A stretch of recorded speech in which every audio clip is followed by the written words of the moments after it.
Hello guys, Sitaram, જય માતાજી, હર હર મહાદેવ. દોસ્તો, આજે આપણે એવી ઐતિહાસિક સ્થળની મુલાકાત લેવાની છે કે જ્યાં કૃષ્ણ ભગવાન અને બલરામ મહારાજને ગૌ હત્યાના પાપનું કલંક લાગ્યું હતું. દોસ્તો, જો આ જગ્યા તમને જે દેખાશે ને એ છે કામરૂજ તાલુકાના અને સુરત જિલ્લાનું પારડી ગામ. અને પારડી ગામની જગ્યામાં આ ગાય પગલાં કરીને એક સ્થળ છે, બહુ પ્રાચીન સ્થળ છે, જેનો ઇતિહાસ દ્વાપર યુગ સાથે જોડાયેલો છે. દોસ્તો અને દ્વાપર યુગ સાથે જોડાયેલી છે. દોસ્તો, આપણે ઇતિહાસ એનો અંદર જઈને સાંભળશું. મારું નામ ગિરીશભાઈ રામચંદ્ર મહેતા છે. હું છેલ્લા 19 વર્ષથી અહીંયા ગાય પગલા મંદિરમાં છું. અહીંયા સ્ટોરી એ રીતના છે કે વર્ષો પહેલાં કૃષ્ણ અને બલરામ આવેલા દ્વાપર યુગમાં. એમને ગૌ હત્યાનું પાપનું નિવારણ કરેલું અહીંયા. એ 5 દિવસ રોકાયેલા અહીંયા, વૈશાખ સુદ 11થી વૈશાખ સુદ પૂનમ. અને એમને તપ જપ દાન પુણ્ય યથાશક્તિ જે કરવાનું હતું એ કરેલું. અને એમને 10,000 ગાય સજીવન કરેલી. અને અહીંયા એમને જે ગાય સજીવન કરેલી એના જે ચરણ પડી ગયેલા એના પરથી નામ પડેલું ગાય પગલા.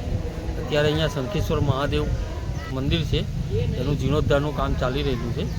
એટલે ત્યાં આગળ 2 લિંગ છે, એક કાળું અને એક પીળું.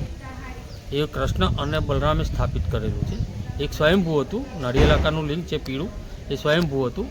અને બીજું કાળું છે, એ કૃષ્ણ અને બલરામે સ્થાપિત કરેલું છે.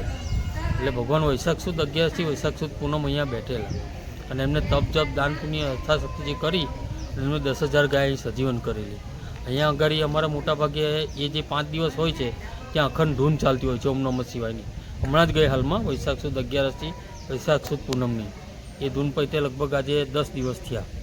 એ ધૂન પૈતી અને ત્યાર પછી અમારા તહેવાર આવે તો શિવરાત્રિ છે, હનુમાન જયંતિ છે, ગુરુ પૂનમ છે, દત્ત જયંતિ છે. અને દર અમાસે અમારે 52 પાઠ થાય છે દત્ત બાવનીના. અમારે કાલે જ 52 પાઠ છે.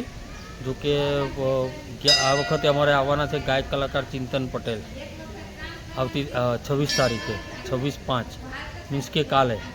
એટલે અને અવારનવાર ભક્તો રવિવાર છે, ગુરુવાર છે, શનિવાર છે, સોમવાર છે, ઘણા ભાવિક ભક્તો આવે છે. અને જે કંઈ મનોકામના રાખે છે પૂર્ણ થતી હોય છે. અને બીજું કે અમારી પાસે વૃક્ષ છે કૈલાસપતિનું, જે નિસંતાન હોય એના માટે અમે બી આપતા હોય છે. અને એ નિઃશુલ્ક બી મળે છે. અને શ્રદ્ધા અને વિશ્વાસથી લઈ જાય છે તો એને અવશ્ય ફળ મળે છે.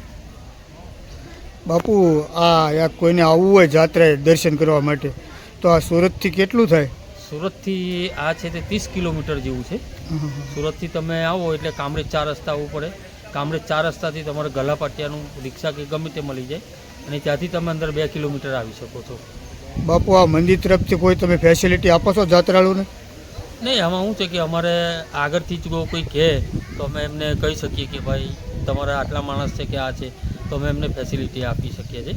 બાકી અત્યારે હાલની તારીખમાં શું છે કે કોઈ આવવા અહીંયા આગળ અંદર આવતું નથી ખાસ. અને પછી જે કંઈ બીજું બધું બગાડ થાય. અને બનાવતા હતા પહેલાં અન્ન ક્ષેત્ર ચાલતું હતું પહેલાં અહીંયા. તો પછી ધીમે ધીમે જેમ જેમ હવે એ થતું ચાલ્યું તેમ હવે કોઈ વધારે એ કરે નહીં. એના લીધે હમણાં બંધ છે. તો બાપુ આ જગ્યામાં કોઈ મેળાઓ કે હનુમાન જયંતિનો મેળો ભરાય છે. અચ્છા. હા. અને જે આ શંખેશ્વર મહાદેવનું તમે કીધું એનો જીર્ણોદ્ધાર થાય કે નવું બને છે? એ જીર્ણોદ્ધાર કરવાનો છે. અચ્છા. છે લિંગ તો છે જ અંદર. હા. 2 લિંગ છે અંદર, એનો જીર્ણોદ્ધાર કરવાનો છે. કારણ કે મંદિર આખું નમી ગયેલું હતું તાપીના કિનારા પર ભગવાન લાગીને. એના માટે અત્યારે નવું બનાવેલું છે. સરકાર પાસેથી એમને ગ્રાન્ટ લીધી થોડી, અને થોડું મંદિર તરફથી ટ્રસ્ટ તરફથી થોડા પૈસા ઉમેરી અને એનું કામ ચાલુ છે. હાલમાં બી ચાલુ જ છે. તમે એનું શૂટિંગ એટલે એ પ્રમાણે છે. થેન્ક યુ બાપુ. આ વાત તો અમારા યુટ્યુબ દર્શકને કહેવા બદલ આપનો ખૂબ ખૂબ આભાર. જય ગુરુ. દોસ્તો, આ ગાય પગલા ધામ તાપી કિનારે અને આનો ઇતિહાસ એવો છે દોસ્તો કે કૃષ્ણ ભગવાને દ્વાપર યુગની અંદર જે ગૌ હત્યાનું પાપ લાગ્યું બંને ભાઈઓને, એના નિવારણ માટે આ તાપી કિનારે બંને ભાઈઓ આવ્યા હતા. દોસ્તો, કૃષ્ણ પરમાત્મા અને બળદેવ એમ કહેવાય છે દોસ્તો કે દ્વાપર યુગની અંદર કૃષ્ણ પરમાત્મા અને ગાયો ચારવા જતા અને એક દિવસ ગાયો બધી યમુનાને સામે પાર વહી ગઈ. કૃષ્ણ ભગવાને બળદેવને કીધું કે હું અત્યારે સૂઈ જાઉં છું અને તું મારો શંખ વગાડી અને આ ગાયોને પાછી બોલાવી લીધી. સમય થઈ ગયો એટલે બળદેવ ભગવાને શંખ ફૂંકી અને ગાયોને બોલાવી. દોસ્તો, ગાયો બધી આવી, પણ નદીની વચ્ચે જ્યારે આવી ત્યારે એને શંખમાંથી કોઈક દૈત્યનો અવાજ આવ્યો હોય એવી રીતે ગાયો ફસાઈ ગઈ અને યમુનાની જળ વધી જતાં બધી ગાયો તણાઈને મળી ગઈ. આ દોષ કૃષ્ણ પરમાત્મા અને એના મોટા ભાઈ બળદેવને લાગ્યો હતો દોસ્તો. તો એ એના ગુરુદેવ પાસે ગયા કે મારો શંખ અને મોટા ભાઈનું જે આ ધનુષ છે હળ એ ઝાંખું પડી ગયું છે દોસ્તો. તો એના નિવારણ માટે કશ્યપ ઋષિ પાસે જાઓ. અને કશ્યપ ઋષિને પાસે ગયા ત્યારે કશ્યપ ઋષિ એમ કીધું કે જ્યાં શ્રીફળના આકારનું શિવલિંગ હોય ને ત્યાં જઈને તમે આનું પાપ નિવારણ કરી શકશો. તો ગુજરાતમાં એ તાપી નદી કિનારે હતું દોસ્તો. ત્યારે તો ગુજરાત એવું કંઈ હતું નહીં. ભારતદેશમાં એ તાપી નદી કિનારે હતું. આ શંખેશ્વર મહાદેવનું મંદિર છે. અત્યારે જો એનું પૂરજોશમાં કામ શરૂ છે દોસ્તો. નવું મંદિર થાય છે, પણ ખૂબ પ્રાચીન જગ્યા છે. 4,500 વર્ષ પહેલાંની આ જગ્યા છે. છતાં આપણે આપણા બાપુભાઈ ઇતિહાસ સાંભળવાની કોશિશ કરીશું. તો સરસ પછી તાપી કિનારો છે, હું તાપી કિનારો પણ તમને બતાવીશ. તો ચાલો આપણે જઈએ સીધા સંતના દર્શન કરવા. દોસ્તો, આ મંદિરની બાજુમાં બાળકો માટે રમવા માટેના સરસ મજાના સાધનો પણ છે.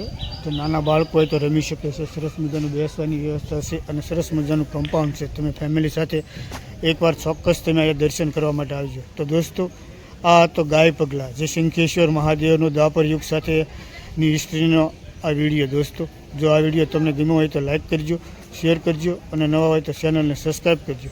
તો નવા મળીએ બીજા આવા ધાર્મિક બ્લોગ સાથે. ત્યાં સુધી રજા લઈએ. વિડીયો પૂરો જોવા બદલ આપનો ખૂબ ખૂબ આભાર. આવજો. સીતારામ, જય માતાજી, હર હર મહાદેવ.